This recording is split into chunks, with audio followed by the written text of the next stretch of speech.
Salam sepak bola, teman-teman netizen atau warganet yang saya hormati semuanya. Welcome back ke konten terbaru dari channel YouTube Triple B. Dan di konten terbaru hari ini saya ingin memberikan analisa atau review dari dua pertandingan English Premier League yang melibatkan dua klub asal kota London. Pertandingan pertama yang akan saya review adalah antara Burnley versus Chelsea yang berakhir untuk kemenangan Chelsea dengan skor yang meyakinkan 0-2. Dengan hasil akhir ini teman-teman, berarti Chelsea tidak terkalahkan dalam 5 pertandingan terakhir mereka di semua kompetisi dan juga dalam 3 pertandingan terakhir di English Premier League, Chelsea tidak kebobolan. Tentu sebuah progres yang luar biasa bagi The Blues yang kita tahu musim ini punya target agar bisa finish atau menyelesaikan musim ini dengan berada di top 4 zone agar bisa kembali bermain di Liga Champions musim depan. Tapi dengan kemenangan atas Burnley berarti Chelsea sekarang untuk sementara berada di peringkat nomor 2 klasmen English Premier League. Wah, artinya semakin dekat dong dengan Arsenal ya. Karena sekarang selisih poin antara Chelsea dengan Arsenal adalah 6 poin. Berarti kalau nanti di pertandingan pekan depan yang kedua tim ini akan berhadapan juga di pertandingan London Derby, karena sebelumnya juga kan Arsenal ini baru saja ya berhadapan lawan Tottenham Hotspur. Dan Arsenal menang dengan skor 4-1. Itu adalah pertandingan kedua yang akan saya review di konten ini. Ya nanti akan head to head tuh. Jika nanti Chelsea bisa menang, waduh, selisih poinnya bisa 3 poin. Tapi kalau nanti Arsenal menang, tentu artinya Arsenal semakin on top dan semakin jauh dari tim-tim lainnya. Tapi kemenangan Arsenal atas Tottenham Hotspur itu membuktikan bahwa sebetulnya Arsenal tidak bergantung kepada 1 ataupun 2 pemain, tetapi para pemain Arsenal bermain secara kolektif untuk bisa menghancurkan tim lawan. Dan memang kita tahu Tottenham Hotspur dengan pelatih baru mereka Thomas Frank musim ini belum konsisten, ya kan teman-teman. Tapi mereka juga sebetulnya bukan tim yang lemah. Tapi dengan kemenangan atas Tottenham Hotspur berarti Arsenal dalam 15 pertandingan terakhir mereka di semua kompetisi tidak terkalahkan. Bahkan di Premier League terakhir mereka kalah itu di awal musim dari Liverpool, itu pun dengan skor 1-0, itu pun dari gol yang spektakuler yang dicetak oleh Szoboszlai. Jadi artinya apakah Arsenal yang akan menjadi juara musim ini? Belum. Karena tadi kan sudah saya katakan nanti ketemu Chelsea itu tuh gak gampang juga bagi Arsenal. Tapi sebelum saya membahas pertandingan Arsenal, tentu pertama-tama saya ingin membahas pertandingan antara Burnley versus Chelsea yang kita tahu Burnley bukanlah tim yang kuat atau juga tim yang biasa bersaing di papan atas. Tapi bagi tim seperti Chelsea yang lagi on progress, karena kan banyak sekali pemain-pemain muda ya di Chelsea, dan juga kita tahu bahwa Chelsea punya squad yang dalam, jadi tidak mudah juga bagi Enzo Maresca untuk melakukan rotasi di setiap pertandingan. Tapi dia bisa melakukan itu dengan baik sejauh ini. Dan meskipun kalau ada pertandingan Chelsea itu kalah, tapi sebetulnya secara permainan mereka tidak buruk. Cuma memang seperti yang selalu saya katakan, Chelsea itu punya masalah di lini pertahanan. Tapi dalam 3 pertandingan terakhir di Premier League ini mereka tidak kebobolan. Ya tentu itu memberikan harapan lah bahwa tim ini sebetulnya bisa juga defend dengan benar. Walaupun ya ada juga sih kontribusi dari penjaga gawang mereka, Sanchez, yang melakukan beberapa saves lawan Burnley. Apalagi di awal jalannya pertandingan. Cuma saya melihat bahwa para pemain Chelsea itu enjoy the game. Mereka menikmati permainan mereka di atas lapangan. Jadi mereka tidak bermain dengan beban. Mungkin karena memang targetnya bukanlah untuk menjadi juara. Tapi nanti jika mereka semakin dekat dengan Arsenal, mungkin saja jika nanti mereka bisa mengambil alih posisi dari Arsenal, nah nanti baru kita melihat mentalitas dari para pemain Chelsea seperti apa. Tapi saya pikir bagi mereka yang penting sekarang mereka bisa konsisten mendapatkan 3 poin. Oke, saya ingin membahas dulu line up ya dari kedua tim. Dan saya nonton pertandingan ini karena saya penasaran Chelsea bisa konsisten gak nih? Karena ini tim kan sebetulnya belum konsisten, bahkan musim lalu juga seperti itu. Tapi ya ini hebatnya dari Enzo Maresca, ada rotasi tapi timnya masih bisa menang, masih bermain baik. Oke, dari Burnley kita tahulah mereka bukanlah tim yang kuat. Dan ada Dubravka, ada Tuan Zibi, ada juga Kyle Walker. Kita tahu Kyle Walker pemain yang sangat berpengalaman. Dan ada juga Fleming yang bagus, ada juga Anthony. Jadi memang mereka punya pemain-pemain yang matang nih sebetulnya di Burnley ya. Karena banyak pemain mereka yang usianya di atas 25 tahun. Ini kan bertolak belakang dengan Chelsea ya. Karena Usia rata-rata dari starting lineup Chelsea itu di pertandingan lawan Burnley ini 24 tahun 6 bulan. Ini kan skuad yang muda ya. Mulai dari Delap yang 22 tahun, ada Gittens yang 21 tahun, ada Joao Pedro 24 tahun, bahkan Neto baru berusia 25 tahun. Andre Santos yang kali ini dimainkan bukan Caicedo dari awal, baru 21 tahun. Ada Enzo 24 tahun. Wow, ini skuad yang muda ya. Ada Chalobah 25 tahun. Ada Tosin nih udah senior juga 28 tahun. Reece James bahkan kapten tim masih berusia 25 tahun. Cucurella 27 tahun dan Sanchez 28 tahun. Oke, dari jalannya pertandingan memang Chelsea tidak langsung main dengan tempo tinggi karena memang tim ini biasa coba untuk menemukan yang namanya apa coba? Yang namanya ritme permainan. Jadi para pemain Chelsea itu biasanya di menit-menit awal jalannya pertandingan itu akan coba untuk membentuk yang namanya irama permainan mereka sehingga pada saat nanti mereka melewati menit ke-15 atau 20, maka mereka yang bisa menguasai jalannya pertandingan. Karena kalau teman-teman perhatikan, bahwa ball possession dari Chelsea itu biasanya di atas 50%. Sama seperti pertandingan ini, baik di babak pertama dan juga di babak kedua, konsisten di atas 55%. Artinya memang para pemain Chelsea itu build up dari belakang.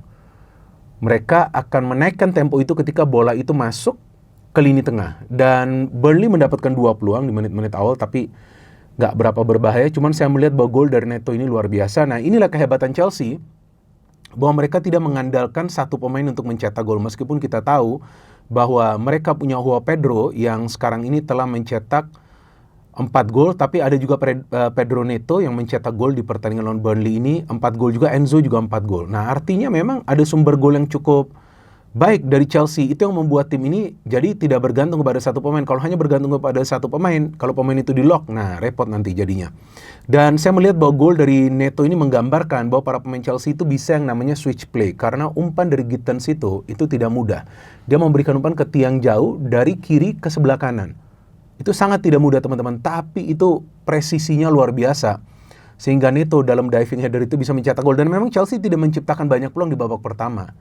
Apalagi setelah mereka unggul, mereka coba untuk bermain lebih kompak lagi. Nah, mungkin ini karena ada kepentingan dari Maresca agar tim ini tidak kebobolan. Sangat penting nih, karena Chelsea itu sebetulnya timnya kalau dalam attacking, kalau saya lihat baik, tapi kadang-kadang sering ada kesalahan di lini pertahanan yang memberikan kesempatan kepada para pemain tim lawan. Tapi babak kedua, saya melihat bahwa ketika Delap ditarik keluar, ini saya kaget kenapa Delap ditarik keluar, Gusto dimainkan, jadi ternyata ingin menambah kekuatan di tengah. Jadi Gusto ini akhirnya bermain di posisinya Andre Santos. Andre Santos pindah ke tengah, kemudian Joao Pedro ke depan. Nah, Gusto ini beberapa kali bisa merebut bola dengan baik dan memulai serangan yang Chelsea bisa menciptakan peluang. Jadi memang dia dimainkan di timing yang tepat di babak kedua ketika para pemain Burnley itu mulai frustasi karena dari segi pressing Chelsea jauh unggul, apalagi saya melihat Enzo Fernandez pemain yang jauh lebih matang musim ini. Bahkan produktivitasnya meningkat, cara dia memberikan umpan-umpan juga banyak yang akurat, sehingga dari proses serangan dari pertahanan itu luar biasa. Padahal tuh Sanchez mengambil resiko kan, memberikan passing itu kepada Cucurella, ada passing diberikan kepada Neto, Neto memberikan passing kepada Giu, dan Giu bisa memberikan cutback kepada Enzo yang mencetak gol sebelum pertandingan berakhir untuk kill the game. Apa yang bisa kita pelajari dari pertandingan ini, bahwa para pemain Chelsea tidak tergesa-gesa untuk membentuk irama permainan mereka. Itu sangat penting supaya mereka tidak banyak membuat kesalahan. Maka itu saya melihat di pertandingan lawan Burnley ini para pemain Chelsea bermain lebih tenang. Mungkin karena mereka sudah lebih confident sehingga mereka bisa menang secara meyakinkan dengan skor 0-2. Tapi seperti yang tadi saya katakan, bahwa menarik nanti untuk melihat 2 pertandingan selanjutnya Chelsea, karena nanti mereka akan berhadapan dengan Barcelona di Liga Champions. Wah, ngeri nih. Nah, ini diuji nih para pemain muda Chelsea. Setelah itu mereka akan berhadapan lawan Arsenal di Stamford Bridge. Dan sekarang saya ingin membahas pertandingan Arsenal. Oke, my favorite team. Banyak yang menilai bahwa inilah musimnya Arsenal. Kalau menurut saya belum. Ini kita masih di bulan November. Penentuan gelar juara itu biasa di Maret atau April. Jadi saya pikir kalau Arsenal mau juara, ya form mereka harus konsisten seperti sekarang sampai minimal bulan Maret. Tentu juga dengan berharap bahwa City dan juga Liverpool tidak konsisten. Liverpool nih kayaknya udah gak bisa juara ini. Udah di peringkat nomor 11, kalah lagi. Udah 6 kali kalah, kebanyakan ini jumlah kekalahan mereka. Meskipun masih di awal musim, tapi kebanyakan. Dan City memang lagi up and down. Saya pikir City ini lagi transisi ya. Jadi saya pikir bagi Pep Guardiola yang penting bagaimana dia bisa membentuk kerangka tim untuk nanti di putaran kedua. Jadi putaran pertama nih, kalau City banyak mengalami kekalahan, saya pikir itu hal yang wajar. Karena mereka sedang mengubah ya kerangka tim mereka. Tapi Arsenal ini yang luar biasa kan. Mereka bisa bantai Tottenham dengan skor 4-1 dan cara mereka menang luar biasa. Baru 30 detik saja Declan Rice hampir mencetak gol. Gila loh. Para pemain Arsenal bisa menciptakan banyak peluang hampir dari setiap lini mereka. Ya kan, dari Rice, dari Hincapié, dari Eze, dari Trossard, dari Merino, dari Saka. Ini luar biasa. Dan juga Arsenal tidak diperkuat oleh banyak sekali pemain-pemain inti mereka seperti Odegaard, Gyökeres, kemudian Gabriel. Ini 3 pemain ini kan kita tahu pemain yang vital dan memang diandalkan, apalagi Odegaard. Tapi sekarang tanpa Odegaard, ya bukan artinya Odegaard nih gak bagus, cuman saya melihat flow of the passing itu jauh lebih cepat. Jarang banget bola itu di-delay, ditahan di lini tengah. Dan kalau dari formasi atau dari susunan pemain, kalau menurut hemat saya, mungkin juga saya salah, ini Eze yang menempati posisinya Odegaard.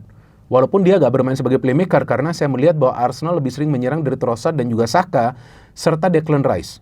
Jadi dari starting lineup dengan absennya Gabriel, berarti Hincapié yang dimainkan bersama Saliba, Timber, Calafiori ini kuat ya, Hincapié dan Saliba. Seperti monster nih Hincapié, ternyata dia bisa bermain di center back. Ada Zubimendi, ada Declan Rice. Zubimendi tidak seperti biasanya ya, gak ngerti kenapa. Saka mendapatkan bahkan 2 peluang untuk mencetak gol. Eze mendapatkan 4 peluang, seharusnya dia mencetak gol keempatnya itu di babak kedua setelah dia mencetak hat-trick, tapi bisa di-save oleh Vicario. Saya pikir kalau bukan karena Vicario sudah 8-1 ini skor. Walaupun kebobolan 4, tapi dia juga melakukan 5 saves lainnya. Ada Trossard, ada Merino. Merino ini luar biasa loh. Walaupun dia ditempatkan sebagai striker palsu, tapi dia juga bisa turun sedikit ke belakang untuk membagi bola. Itu sangat penting. Dari Hotspur, Richarlison, ada Odegaard, sebenarnya pemain bagus. Ada Kudus, Bentancur, Palhinha, gak bisa ngapa-ngapain mereka. Udogie, Spence, Van de Ven, Romero, kacau loh ini. Danso, Vicario ini, kalau gak ada Vicario, aduh, dia nih menggendong Tottenham Hotspur nih. Bahkan dia melakukan 2 saves dari dalam kotak penalti. Kalau enggak jebol lebih banyak. Oke, dari flow of the game, Arsenal langsung tancap gas. Mereka sepertinya tidak ingin para pemain Hotspur bahkan bisa bernapas secara lega. Maka itu, kalau kita lihat babak pertama, bola itu lebih banyak berada di ruang pertahanan Tottenham. Kenapa? Karena tentu Arsenal ingin mencetak gol lebih dulu. Jangan sampai Tottenham mencetak gol, kemudian mereka akan parkir tank. Dan what a goal. Sebelumnya kita tahu sudah ada beberapa peluang yang diciptakan Arsenal, tapi ini gol yang indah. Karena Merino yang bisa memberikan bola melewati lini pertahanan Tottenham Hotspur, meskipun dari jarak dekat, tapi melewati lini pertahanan Hotspur, dan itu bisa diterima oleh Trossard yang memutar badan dan mencetak gol. Ini gol yang justru membuat para pemain Arsenal lebih liar lagi di atas lapangan, sehingga setelah itu tidak lama kemudian Eze bisa mencetak gol ketika Declan Rice memberikan dia bola, tapi ini bukan gol yang mudah bagi Eze, karena dia harus melewati sampai 2 pemain Hotspur, kalau nggak salah, baru dia shooting. Dan di babak kedua, saya kira Arteta akan langsung melakukan perubahan, akan melakukan pergantian pemain, tapi ternyata tidak. Dia membiarkan di para pemain yang bermain dari awal, tetaplah mereka bermain, dan Eze bisa mencetak gol setelah Timber memberikan umpan yang baik, membuat dia mencetak 2 gol. Dan saya melihat bahwa Tottenham itu coba untuk melakukan pressing agar para pemain Arsenal itu melakukan kesalahan, dan ternyata Zubimendi itu yang melakukan kesalahan. Sehingga Palhinha memberikan bola kepada Richarlison yang lob bola itu di atas Raya. Ya ini kalau menurut saya sih ya sedikit spekulatif ya, tapi memang Raya juga salah, keluar terlalu jauh dari garisnya. Dan Eze bisa melengkapi kemenangan dengan hat-trick yang dia cetak setelah dia terima bola dari Trossard, yang sebelumnya Merino yang memberikan bola kepada Trossard. Jadi itu dia kolektivitas. Jadi Arsenal tidak mengandalkan skill individu dari para pemain, dan 4 gol yang mereka cetak tidak ada yang mereka cetak dari situasi bola mati. Artinya ya Arsenal ini bukan set piece tim saja, tapi mereka juga bisa mencetak gol dari open play. Itu sangat penting. Jadi saya pikir kemenangan Arsenal atas Tottenham Hotspur dan juga kemenangan Chelsea atas Burnley bukan karena kebetulan atau juga karena faktor keberuntungan, tapi sistem dari dua tim ini yang berjalan secara baik, dan ada kemiripan dalam sistem permainan. Seperti Chelsea, pass and move, lebih lama mengontrol bola di tengah, tapi Arsenal bermain lebih dinamis dengan fast passing dan fast movement dari para pemain mereka. Menarik nanti untuk menunggu pertandingan London Derby antara kedua tim ini yang akan dimainkan, jika saya tidak salah, pekan depan hari Minggu, yang tentu akan merupakan pertandingan dahsyat dan bisa juga menjadi titik balik nanti bagi kedua tim ini. Jika Chelsea menang, berarti mereka akan semakin dekat dengan Arsenal. Jika Arsenal menang, berarti tentu mereka akan berada lebih jauh daripada tim-tim lain di klasemen sementara English Premier League. No hate, no politics, only football. Salam sepak bola.